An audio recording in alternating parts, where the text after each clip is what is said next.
that wasn't handed to them through their inheritance. It's crazy. There is a massive war going on in this country between the pro-privatization special interest groups and freedom-loving Americans, which is you and I. The laws have been dramatically altered to allow these public-private partnerships, and this administration and governors like ours, Rick Perry in Texas and Indiana's Mitch Daniels, have orchestrated a shift away from an affordable gas tax-funded freeway system that we can all use to a new policy of prolific and oppressive toll taxation. They're planning to toll the living daylights out of urban commuters in order to give their cronies government-sanctioned monopolies over your roads that you depend on for daily living.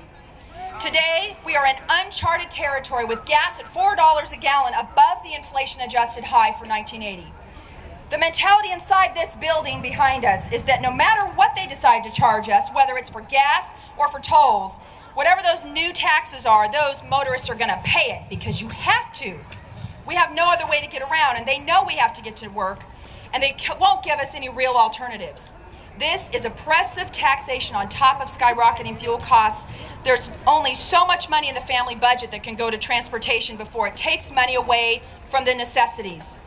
We already see the dramatic decline of the standard of living in America in a very short period of time.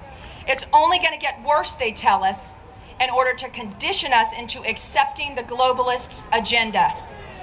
So isn't this what we're conditioned to accept in government? We're endlessly being given all of these talking points that mean nothing and being asked to tighten our belts while both state and federal governments squander our gas taxes on frivolous earmarks that don't even pertain to roads like the bridge to nowhere in Alaska. How about TxDOT in Texas spending $9 million of our taxpayer money to wage an ad campaign to advocate toll roads in this Trans-Texas corridor on our dime?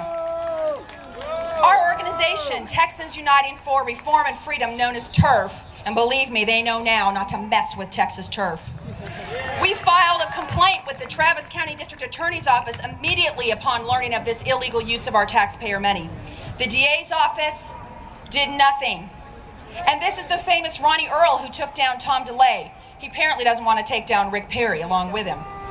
So we filed a lawsuit. Our group had to file a lawsuit in civil court to stop our Department of Transportation from illegally spending any more of our money on taxpayer-funded lobbying.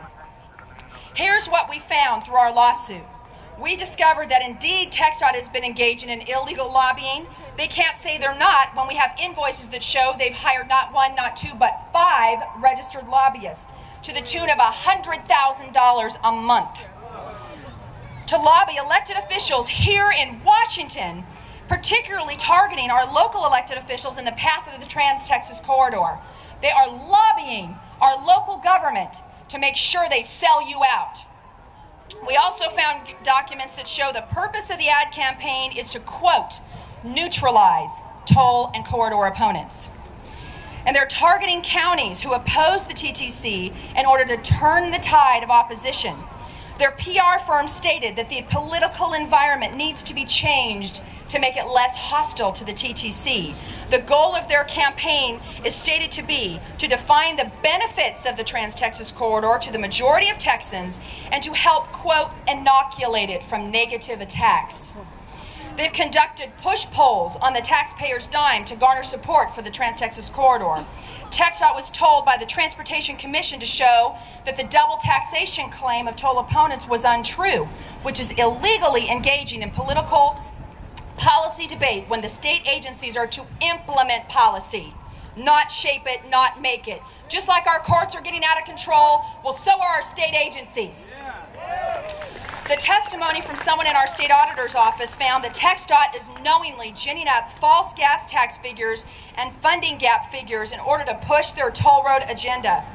And I'm afraid this doesn't stop in Texas because just weeks ago, a new lobby group called Transportation Transformation, or T2, remember that, T2 for short, is where government, are not only TxDOT, but 3 other state departments of transportation, Utah, Indiana, Florida, teamed up with bond investors and private toll road and corridor interests to directly lobby Congress here in Washington for more public-private partnership toll roads.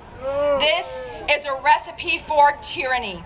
We must demand political reform to ensure that checks and balances are put back are put in place and that the power is put back in the hands of the people. Like the 10th Amendment of the Constitution guarantees a free people. So I ask you, have we had enough? I cannot help but be inspired by the resolve of yet another patriot, Patrick Henry, who said in his famous speech that sparked a revolution, "Is life so dear and peace so sweet as to be purchased at the price of chains and slavery? Forbid it not, Almighty God. I know not what the course others may take, but as for me, give me liberty or give me death."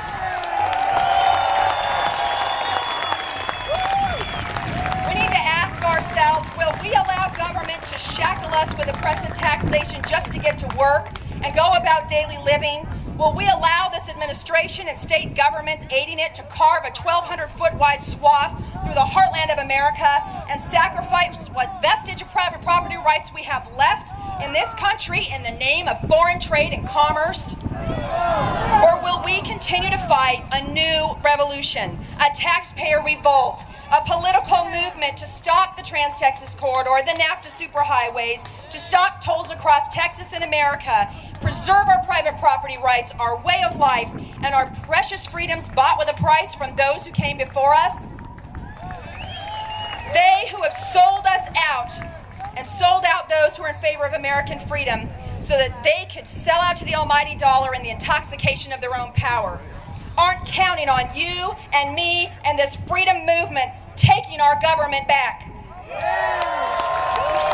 And we're doing that in Texas. We have found a section of the Texas Government Code that allows city and county government to get on the same playing field as our state and federal agencies to stop this corridor. We have formed 8 commissions all over the state in the path of the TTC 35, in the path of TTC 69, and we are taking our government back, and you can do it too. But as for me, and I think all of you here today and the hundreds of thousands, if not millions, who couldn't be with us, the resounding answer is, give us liberty!